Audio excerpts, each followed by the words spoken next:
Chers membres d'Église et chers amis, bonjour. Au premier verset du chapitre 3 de sa lettre aux Galates, Paul interpelle les croyants de façon assez directe. « Galates stupides, leur dit-il, qui a pu vous fasciner alors que sous vos yeux le Christ a été présenté crucifié ?» Et au verset 3, il ajoute encore « Êtes-vous donc stupides à ce point ?» Suivant d'autres traductions, Galates sans intelligence, Galates qui ne comprennent rien. À part les épîtres de Paul, nous ne trouvons ce mot qu'une seule fois, dans l'évangile de Luc, au chapitre 24. L'histoire de Cléopas et de son ami qui rentrent tout tristes chez eux le dimanche de la résurrection, car même si certaines femmes ont annoncé la résurrection du Christ, eux n'y croient pas. Pour eux, Jésus est mort.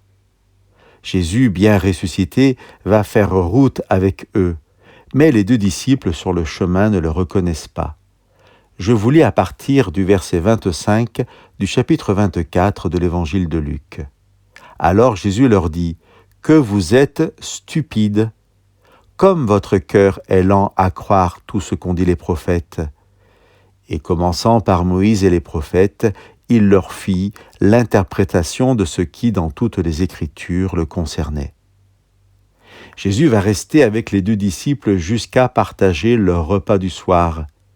Quand il rompt et bénit le pain, les deux disciples le reconnaissent enfin, mais Jésus disparaît alors de devant eux. Je vous lis maintenant le verset 32.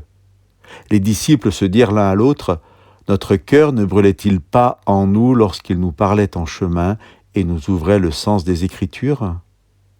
Chers amis, le partage d'aujourd'hui se voudrait une invitation à ne pas être de la même stupidité que les Galates ou les deux disciples sur le chemin d'Emmaüs.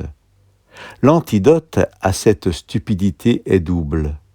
C'est tout d'abord la connaissance, l'enseignement. Celui des prophètes dans l'histoire de Luc, l'enseignement de Paul pour les Galates, de façon générale, l'enseignement de la parole de Dieu. Mais l'antidote, c'est aussi le fait d'être à l'écoute de ses émotions, de ses ressentis et de ses expériences concrètes que Dieu nous fait vivre lorsque nous nous intéressons à lui.